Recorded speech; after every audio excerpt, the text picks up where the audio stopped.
इस समय की बड़ी खबर जयपुर हेरिटेज नगर निगम से खबर, जहां पर इस समय महापौर और पार्षद लामबंद हुए हैं।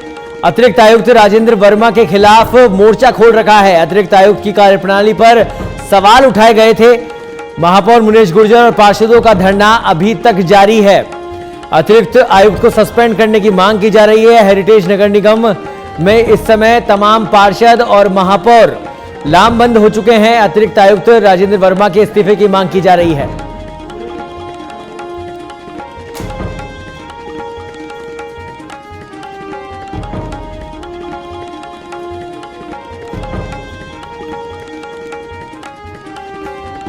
तो इस समय की बड़ी खबर हम आपको बता रहे हैं जयपुर हेरिटेज नगर निगम से, जहां पर अतिरिक्त आयुक्त की कार्यप्रणाली पर सवाल उठाए गए हैं। महापौर मुनेश गुर्जर और पार्षदों का धरना लगातार तीसरे दिन भी जारी है। हेरिटेज नगर निगम में सब कुछ ठप पड़ा हुआ है। महापौर और पार्षद लामबंद है। अतिरिक्त आयुक्त राजेंद्र वर्मा से के निलंबन की मांग की जा रही है और उनकी कार्यप्रणाली पर कई सवाल उठाए गए हैं। आपको बता दें, लगातार समझाइश की जा रही थी। मंत्री महेश जोशी, मंत्री प्रताप सिंह खाचरियावास नगर निगम के पार्षदों से उन्होंने मुलाकात की, दोनों पक्षों को सुना, लेकिन अभी तक किसी तरह का निष्कर्ष निकलता हुआ नहीं दिखाई दे रहा है। और इस खबर पर सीधे लाइव जुड़ चुके हैं हमारे संवाददाता सतवीर सिंह। तो सतवीर, किस तरीके, क्योंकि तीसरा दिन आज आ गया है, ऐसे में लगातार जिस तरह की खबरें आ रही है, अभी भी महापौर और पार्षद, तमाम पार्षद राजेंद्र वर्मा की सस्पेंशन की मांग को लेकर अड़े हुए हैं। अभी किस तरीके का माहौल, क्या कुछ स्थितियां हैं जयपुर हेरिटेज में?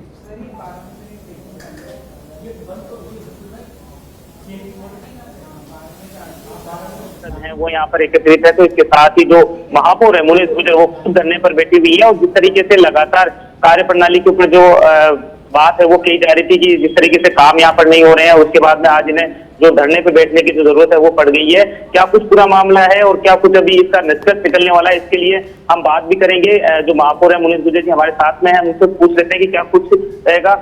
लगातार एक दिन, 2 दिन, अब तीसरा दिन, क्या लगता है, क्योंकि मांग क्या है आपकी और किस तरह से अभी तक वो समझाए दो चलिए, क्योंकि कहीं ना कहीं अब धीरे धीरे जैसे आगे बढ़ रहा है तो कहीं भी कार्य भी प्रभावित हो रहा है।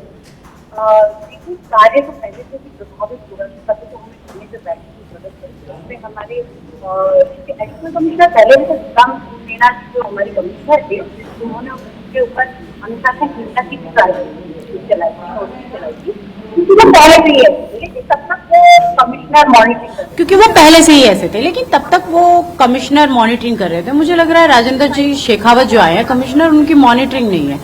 किसी भी फाइल को 3 दिन टाइम बढ़ा दिया जाता है, किसी भी फाइल को पेंडिंग रखा जाता है, उस पर साइन नहीं किए जाते, मनमर्जी टेंडरों को निरस्त कर दिया जाता है। तो ये एक सोची समझी मुझे लगता है, पर अब लड़ाई दूसरी है। अब हमें उन फाइलों पे नहीं बात करनी। फाइल हमारे क्षेत्राधिकार में भी है, हम उन पे जांच बिठा देंगे। हमारे प्रशासनिक, हमने आगे तक भी बात पहुंचाई है, उनकी कार्यशैली की पूरी जांच करवा लेंगे। जो भी होगा उसमें प्रशासनिक कार्रवाई। अब हमारी मांग सिर्फ राजेंद्र वर्मा जो एडिशनल कमिश्नर, उसने हमसे जिस तरीके से बात की है, जिस तरीके के शब्दों का उपयोग किया है, महिला पार्षदों के साथ जैसी बदतमीजियां की है, सभी पार्षदों के साथ, हम 50 पार्षद जनप्रतिनिधि है, 50 अलग अलग जगहों का नेतृत्व करते हैं हम लोग। वो जनता ने हमें यहाँ चुनकर भेजा है कि आप लोग हमारी बात को वहां तक पहुंचाएंगे, हमारे काम कराएंगे।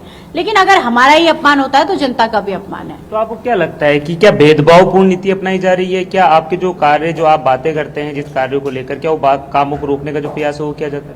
नहीं, भेदभावपूर्ण नहीं। राज्य सरकार हमें पूरा कॉपरेट करती है। आज तक मैं जितनी भी बातों के लिए माननीय मुख्यमंत्री जी से मिली हूँ, उनका सॉल्यूशन निकला है। हमें बहुत कॉपरेट मिला है, क्योंकि नया हेरिटेज बना था, बहुत सारी समस्याएं थी हमारे साथ, नया निगम था, लेकिन सरकार से हमें पूर्ण सहयोग मिला है। जब से हमारे ये कमिश्नर और ये एडिशनल कमिश्नर आए हैं, तो सरकार लगाती है ऐसे अधिकारियों को कि काम स्मूथली चले, अच्छा चले, जनता की सुनवाई को करके उसको वो धरातल पे लेके आए। लेकिन अब अधिकारियों की अपनी मानसिकता होती है, वो किस मानसिकता से काम कर रहे हैं, ये जवाबदेही तो वो खुद देंगे। हमारी मांग अब यही है, जिस तरीके का हमारे साथ तो उन्होंने व्यवहार किया है, हमारे स्वाभिमान की लड़ाई है, सच की लड़ाई है, और हम तभी हटेंगे जब राजेंद्र वर्मा सस्पेंड हो। तो ये जब तक आपका जो ये धरना है लगातार जारी रहेगा, जब तक आपकी जो ये मांग है सस्पेंड करने वाली वो पूरी नहीं होती? हमारा धरना बिल्कुल जारी रहेगा जब तक राजेंद्र वर्मा सस्पेंड नहीं होते। सभी पार्षद मेरे साथ हैं क्योंकि ये लोग साथ थे, इनके साथ भी उन्हीं शब्दों का उपयोग किया गया है और हम सब ने उस फाइल के अकॉर्डिंगली बात की थी। जो भी है उसमें उनका कोई भी फेवर सही नहीं था। हमने उन्हें कहा था आप जो भी लीगली पॉइंट्स है वो इस पे लिख दीजिए, बता दीजिए। फाइल को 15 दिन पेंडिंग रखना, उसका टाइम पीरियड खत्म हो जाना, जब वर्क ऑर्डर देना है उससे पहले आप साइन कर चुके हो, तो आपकी मानसिकता क्या है? पहले क्यों साइन किया आपने, अब क्यों नहीं कर रहे हो आप? आपकी मानसिकता इस पे रख दीजिए आप।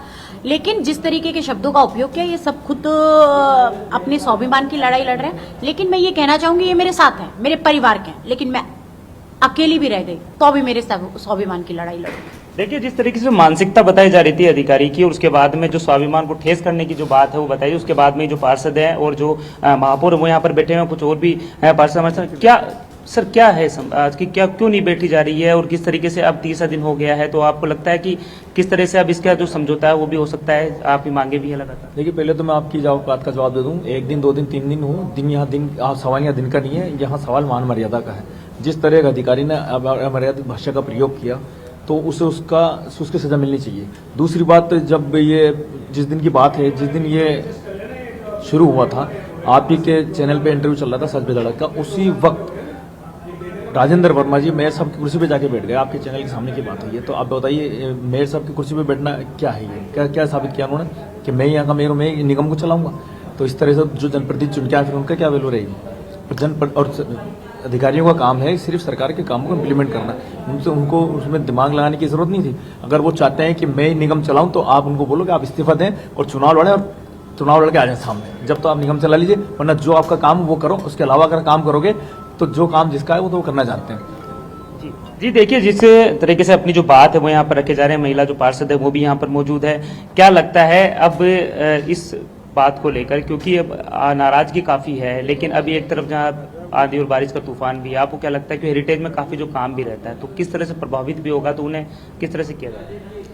देखिए, अगर कोई अधिकारी महिला पार्षदों से और महिला पार्षदों के साथ साथ महापौर जी से इस तरह का व्यवहार करे कि देख ले तेरे में दम हो तो करके दिखा देना, तेरे में जान है तो करके दिखा लेना, मेयर साहब की कुर्सी पे जाके बैठना, और महिलाओं के साथ साथ हमारे कम से कम उस दिन 35-40 पार्षद